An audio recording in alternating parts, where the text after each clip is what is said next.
بسم الله الرحمن الرحيم. تبارك الذي بيده الملك وهو على كل شيء قدير، الذي خلق الموت والحياة ليبلوكم أيكم أحسن عملا وهو العزيز الغفور، الذي خلق 7 سماوات طباقا ما ترى في خلق الرحمن من تفاوت فارجع البصر هل ترى من فطور ثم ارجع البصر كرتين ينقلب إليك البصر خاسئا وهو حسير. ولقد زينا السماء الدنيا بمصابيح وجعلناها رجوما للشياطين وأعتدنا لهم عذاب السعير. وللذين كفروا بربهم عذاب جهنم وبئس المصير. إذا ألقوا فيها سمعوا لها شهيقا وهي تفور تكاد تميز من الغيظ كلما ألقي فيها فوج سألهم خزنتها ألم يأتكم نذير؟ قالوا بلى قد جاءنا نذير فكذبنا وقلنا ما نزل الله من شيء إن أنتم إلا في ضلال كبير.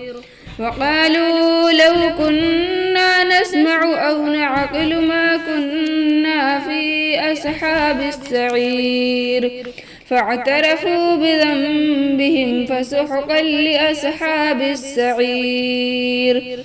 إن الذين يخشون ربهم بالغيب لهم مغفرة وأجر كبير. وأسروا قولكم أو اجهروا به إنه عليم بذات الصدور.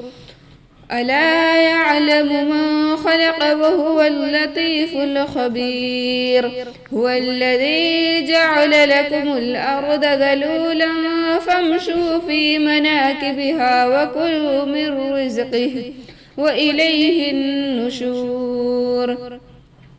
أأمنتم من في السماء أن يخسف بكم الأرض فإذا هي تمور أم أمنتم من في السماء أن يرسل عليكم حاسبا فستعلمون كيف نذير. ولقد كذب الذين من قبلهم فكيف كان نكير. أولم يروا إلى الطير فوقهم صافات ويقبضن ما يمسكهن إلا الرحمن إنه بكل شيء بصير.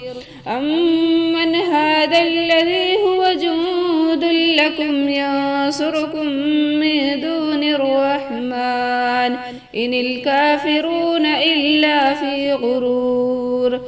أمن هذا الذي يرزقكم إن أمسك رزقه بل لجوا في عتو ونفور. أفمن يمشي مكبا على وجهه أهدى أمن يمشي سويا على صراط مستقيم. قل هو الذي أنشأكم وجعل لكم السمع والأبصار والأفئدة قليلا ما تشكرون. قل هو الذي ذرأكم في الأرض وإليه تحشرون. ويقولون متى هذا الوعد إن كنتم صادقين. قل إنما العلم عند الله وإنما أنا نذير مبين. فلما رأوه زلفة سيئت وجوه الذين كفروا وقيل هذا الذي كنتم به تدعون قل أرأيتم إن أهلكني الله ومن معي أو رحمنا فمن يجير الكافرين من عذاب أليم قل هو الرحمن آمنا به وعليه توكلنا فستعلمون من هو في ضلال مبين قل أرأيتم إن أصبح ماؤكم غورا فمن يأتيكم